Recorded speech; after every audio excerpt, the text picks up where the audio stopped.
Modesty, self-esteem and esteem for others. Modesty is a value that arises from good and healthy self-respect, which in turn is anchored in a good character and in the virtues that must be nurtured. Modesty is thereby a value that every human being should be aware of under all circumstances and build upon, for modesty is the starting point for true happiness, peace, freedom, and harmony. For in modesty lies the fundamental value that prevents selfishness and self-highlighting and elevating pride, from which the human being thinks of himself or herself as something significant and of greater value, and thus distinguishes himself or herself to others, and is of the mistaken opinion that he or she is of greater usefulness and perfection than any other. But healthy self-respect alone forbids such thinking, for it determines that not only one's own, but also the self of every other human being must be respected in an appreciative manner, by not overestimating respect for one's own person and that of one's fellow human beings, but keeping it within the framework of moderation and modesty, so that there is no overestimation. The same applies, however, to undervaluation, to which no right may be conferred. An overestimation of one's own self, or that of one's fellow human beings, as well as an overvaluing of respect in one's own or another's wise, inevitably leads to hubris, to inappropriate and elevated pride, to conceit, a thirst for recognition, arrogance, and imperiousness, as well as to glorification, bondage, and worship. In the first instance, these unworthinesses are related to one's own person, and in the other form of the unworthiness, they are related to one's fellow human beings when they are overvalued. Thus these Ausartungen, to get very badly out of control of the good human nature, rest in the overvaluation of one's own self-esteem in the one form and in the overvaluation in the esteem of others, which is applied to fellow human beings. If there is no self-esteem and no esteem for others, then modesty has no chance, which means that no foundation for higher qualities can be created. Interpreted self-respect causes all virtues to atrophy or not to develop in the first place, but it produces self-overestimation in every form, as well as self-righteousness, self-aggrandizement,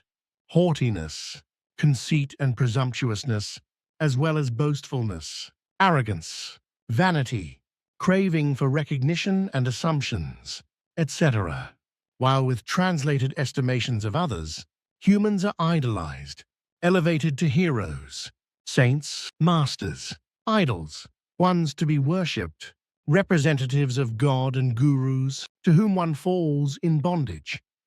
Because a strong humility, unfreedom, subservience, defenselessness, dependence, slavery, and servitude, as well as a serfdom of strange form, a subordination, and lack of independence, arise.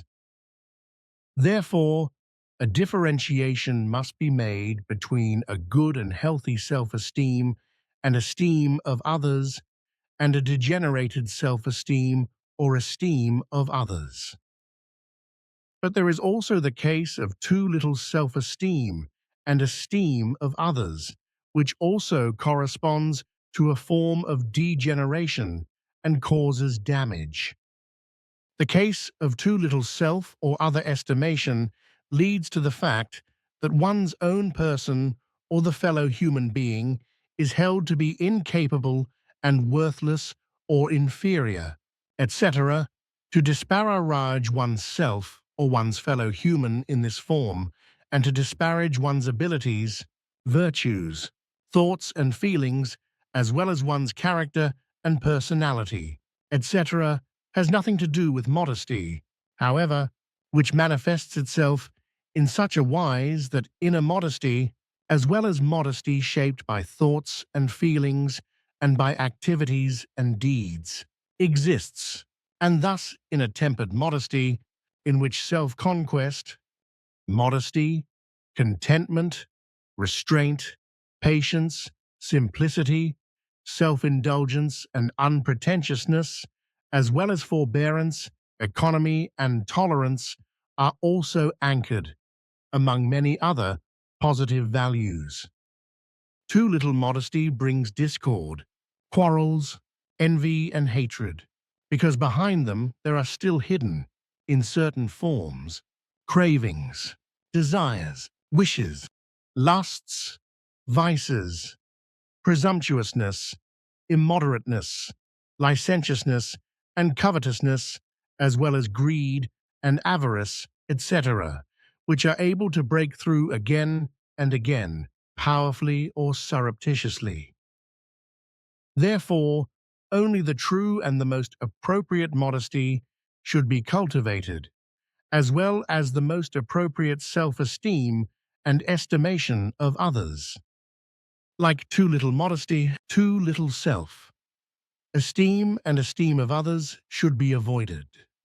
which would lead to the erroneous view that nothing can be achieved at all, and this must be considered in all respects, including the finding of truth in the creation and in its law-based aspects. However, it is also so with regard to character and personality, as well as with regard to worldly concerns and activities, family life, interpersonal relationships, nature, all forms of life, and the universe. Thus, one must never be too lacking in self-esteem or too lacking in modesty or in the esteem of others, but rather everything must always be determined in a tremendous courage of responsibility, through which one's own well-being, that of one's fellow human, and that of all living beings and existences is realized. Therefore, a healthy self-confidence and trust in others, as well as a healthy and effective modesty and an appropriate, sincere and value-offering self-esteem and esteem for others, are of necessity and of value, but never under or exaggerated unworthiness, for it is precisely these that the human being cannot utilize for his or her life and progress. Soli Bulak CH, Wednesday, 4th May 1949, 14:10 hours. Edward, 12 years old.